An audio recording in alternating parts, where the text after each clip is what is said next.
మీ అందరి ఆశీస్సులతో 2 సార్లు ఎంపిక కల్పించారు నన్ను. మళ్ళీ నన్ను ఇక్కడ ఆహ్వానించిన అందరికీ కూడా పేరు పేరున మరి ముందుగా మీ అందరికీ శిరస్సు వంచి నమస్కారాలు తెలుపుకుంటూ మరి దీనికి అధ్యక్షత వహించిన ఆదర్శ్ గారికి మరి ఈరోజు ముఖ్య అతిథిగా పెద్దలు గౌరవనీయులు మన ఉమ్మడి జిల్లాకు పెద్ద దిక్కుగా ఉన్న మరి హరీష్ అన్న గారికి మరి అదేవిధంగా మా సుంతక్క గారికి మరి మా ఎర్రోల సీని గారికి శ్రీనివాసాచారి గారికి మాణిక్యం గారికి రాధాకృష్ణ గారికి మా బాలన్న గారికి భిక్షపతి గారికి చంద్రారెడ్డి గారికి ప్రభాకర్ రెడ్డి గారికి మరి చిన్న గారికి అదేవిధంగా చింతా ప్రభాకర్ అన్న గారికి వెంకటేష్ గారికి చంద్రగౌడ్ గారికి రెడ్డి అల్లే చంద్రగౌడ్ గారికి మాణిక్యన్న గారికి డాక్టర్ సాబ్ గారికి శ్రీకాంత్ గారికి మరి కుమార్ గారికి మెట్టు కుమార్ గారికి మరి మా సోమిరెడ్డి గారికి మరి మా గోవర్ధన్ గారికి చాలా మంది ఉన్నారు, క్షమించాలి. మరి అందరికీ ఇక్కడ ఉన్న అన్ని మండలాల నుంచి విచ్చేసిన నియోజకవర్గం నుంచి వచ్చేసిన అందరికి పేరు పేరున మరి మా మీడియా మిత్రులందరికీ కూడా పేరు పేరున ధన్యవాదాలు. మరి మీ అందరికీ తెలుసు మరి నిన్నటికి నిన్న పొద్దున్న లేసే అబద్ధాలు తప్ప కాంగ్రెస్ వాళ్ళకి ఇంకోటి లేదు. అది కాంగ్రెస్ పార్టీ కాదు, బిస్కెట్ల ఫ్యాక్టరీ అయింది. ఇలా బిస్కెట్ల ఫ్యాక్టరీ ఎవరికి బిస్కెట్లు వేస్తే నోరు మూసుకుంటారు కూర్చుంటారు. రేవంత్ రెడ్డి వెనకాల తోక చుట్టి తిరుగుతున్నారు. ఇవాళ నిన్న మా దగ్గరకు ఒక మంత్రి వచ్చిండు.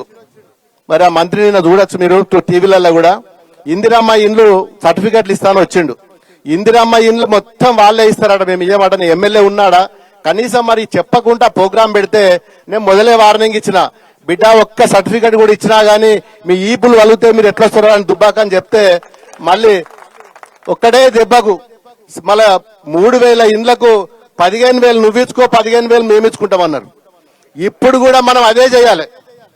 నిన్న 1500 3000 ఇండ్లకు 1500 ఏమో నాకు ఇచ్చిండ్రు, 1500 ఏమో కాంగ్రెస్ పార్టీ గవర్నమెంట్ పంచిపెట్టింది. ఇప్పుడు కూడా మనం అదే చేయాలి. చేతులు ముడుచుకుంటే కూర్చుంటే ఎవరు కూడా ఏం చెయ్యరు. మనం కూడా గట్టిగా వాళ్ళని తిరగనియద్దు, ఈ ఏరియా కూడా వాళ్ళని రానియద్దు కాంగ్రెస్ వాళ్ళను. అట్లయితేనే మరి జిన్నారంకు అన్నం జిన్నారంకు మరి గుమ్మడిదలకు వచ్చినాయి. జిన్నారం మండలంకు పటాన్చెరు నియోజకవర్గంలో మరి ఎక్కడైతే రైతు భరోసా రాలేదో ఖచ్చితంగా ఇచ్చి తీరుతారు తప్ప మరి మనం చేతులు ముడుచుకుంటే ఎవరు కూడా ఇయ్యరు. ఇలా ఏడు తప్పించుకోవాలనే చూస్తున్నారు వాళ్ళు. నిన్న వివేక్ గారు దుబ్బాకు వచ్చి మీటింగ్ లో కూర్చున్నాడు సర్టిఫికెట్లు ఇవ్వడానికి.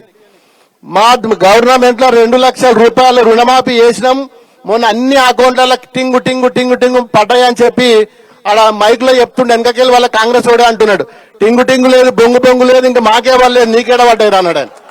మనమనిలే వాళ్ళ కాంగ్రెస్ ఆయన వెనక కూర్చొని అంటున్నాడు, టింగు లేదు బొంగు లేదు మాకు వన్నే లేదు కదా, నే గట్టెట్లా అంటావు నువ్వు, ఇష్టంన్నట్టు మాట్లాడుతున్నావాను అని కాంగ్రెస్ కార్యకర్తనే ఆయన నిలదీసిండు నిన్న స్టేజ్ మీద. అంటే ఇలా కాంగ్రెస్ వాళ్ళ పరిస్థితి గది. ఇలా పొద్దున్న లేవంగానే అబద్ధాలు, వాళ్ళు వచ్చేటప్పుడే ఒకటి స్లిప్ రాసుకొని వస్తారు. ఇలా పబ్లిక్ ని ఎట్లా చూసేవాళ్ళని చేయాలా ఏం చేయాలని చెప్పి. ఇది ఇలా కాంగ్రెస్ ప్రభుత్వం పరిస్థితి. ఇలా నిజంగా కూడా జిన్నారం మండలం అంటే మొదటి నుంచి కూడా ఒక ఉద్యమాల గడ్డ. మరి మొదటి ఇప్పుడు కాదు 15 ఏళ్ల నుంచి మరి చాలా మంది ఉద్యమ నాయకులు ఇలా వేదిక మీద ఉన్నారు. మరి ఇలా కొట్లాడినప్పుడు ఈ ఏరియాలో సంగారెడ్డి జిల్లాలోనే అత్యధికంగా కేసులైన మరి జిన్నారం మండలం మన వెంకటేష్ బాగా తెలుసు. మరి ఏది ఏమైనా 100% మనం అందరం కూడా ఒక ఉమ్మడి జిల్లా అంటే అందరం ఏ ఇబ్బంది వచ్చినా, జిల్లాలో ఏ మండలంకి ఇబ్బంది వచ్చినా, ఏ నియోజకవర్గంలో ఏ రైతులకు గానీ ఎవరికి గానీ ఏ ఇబ్బంది వచ్చినా మరి మనం అందరం కూడా అన్ని నియోజకవర్గాల నుంచి కూడా మరి అందరం కలిసికట్టుగా పనిచేద్దాం. వచ్చేది 100% ఏమి డౌట్ లేదు. ఇవాళ అది దేశం అంతా చెప్తున్నారు. మళ్ళీ తెలంగాణలో ఏ పార్టీ వస్తుందంటే గులాబీ పార్టీ, మళ్ళా కేసీఆర్ గారు వస్తుందని చెప్పి నువ్వు 28 రాష్ట్రాలలో ఏ రాష్ట్రం పైన ఈ రోజు మన తెలంగాణ వైపు చూస్తున్నారు. ఇలా రేవంత్ రెడ్డి అంటే మరి అందరికి తెలిసిపోయింది. మరి ఇలా 420 హామీలు ఇచ్చి మొత్తం ఫెయిల్ అయిందని కూడా అందరికి కూడా తెలిసిపోయింది. భవిష్యత్తులో ఏ ఒక్క రాష్ట్రం కూడా ఇలా కాంగ్రెస్ వచ్చే పరిస్థితి లేదు. ఇలా ఖచ్చితంగా మీరు అందరూ వచ్చేది లోకల్ బాడీ ఎలక్షన్, మనం అందరం కూడా కలిసికట్టుగా పనిచేద్దాం. ఏదైనా చిన్న విభేదాలున్నా, చిన్న ప్రాబ్లమ్స్ ఏమన్నా కానీ మనం అందరం కలిసి పనిచేసుకోవాలి తప్ప మరి వేరే ఉద్దేశం ఉండకుండా పనిచేద్దాం. ఏ నియోజకవర్గంలో ఎవరికి ఏ ప్రాబ్లం అయినా, ఏ మండలంలో అయినా అందరం కూడా ఒక మూగుమ్మడిగా మరి గవర్నమెంట్ మీద అటాక్ చేద్దాం. మనకు రావాల్సిన వాళ్ళు హామీలు ఇచ్చిన అన్ని కూడా మరి వాళ్ళు ఇచ్చే వరకు కూడా మనం పోరాడడం అనేది మనకు కొత్త కాదు. 14 ఏళ్లు మన కేసీఆర్ గారు మనకు నేర్పించిందే పోరాటం. దాదాపు పోరాడబట్టుకైనా ఇలా తెలంగాణ వచ్చింది, ఇలా ఇంతమంది మన పైన కూర్చునగలిగినాం.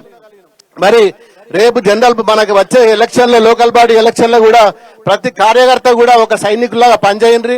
డెఫినెట్ గా వచ్చేది సర్పంచులు మనమే, ఎంపీటీసీలం మనమే, జెడ్పీటీసీలం కానీ, జిల్లా పరిషత్లో కానీ ఇవన్నీ కూడా గెలుచుకొని మళ్ళీ రేపు ప్రభుత్వంలో ఉండే విధంగా మనం అందరం కూడా మన ప్రాంతాన్ని కూడా ఇంకా అభివృద్ధి చేసుకుందాం. ఇలాంటి ఇంకా సమస్యలు ఉంటే మనకు హరీష్ అన్న ఉన్నాడు, మరి ఆయన ఎప్పుడు అడిగినా జిల్లాలు ఎక్కడున్నా గానీ మరి మనకు పెద్ద దిక్కుగా ఉన్నాడు కాబట్టి మరి అందరం కలిసి పోరాడదామని చెప్పి మరి మీ అందరికీ కూడా ఈ వేదిక ద్వారా చెప్పుకుంటూ, మరి రైతు భరోసా గురించి ఖచ్చితంగా ఎందుకు ఇయ్యాడు అని చెప్పి కలెక్టర్ దగ్గర అవసరం ఉంటే సంగారెడ్డి కలెక్టర్ దగ్గర కూడా ధర్నా చేద్దాం, సెక్రటరియట్ దగ్గర ధర్నా చేద్దాం, ధర్నా చేసి సాధించుకుందాం. మేము ఎక్కడికైనా రావడానికి సిద్ధంగా ఉన్నాం. మన రైతులందరితోటి మళ్ళొకసారి కూడా ధర్నా చేసి వచ్చే వరకు విడిచిపెట్టేది లేదు, ఈ ప్రభుత్వాన్ని నిలదీద్దామని చెప్పి మీ అందరికి కూడా మరొకసారి సవినయంగా మనవి చేస్తూ నాకు ఇక్కడ ఆహ్వానించినందుకు పెద్దలందరికీ, మా నాయకులందరికీ పేరు పేరున మరొకసారి ధన్యవాదాలు. జై తెలంగాణ, జై కేసీఆర్, జై హరీష్ అన్న.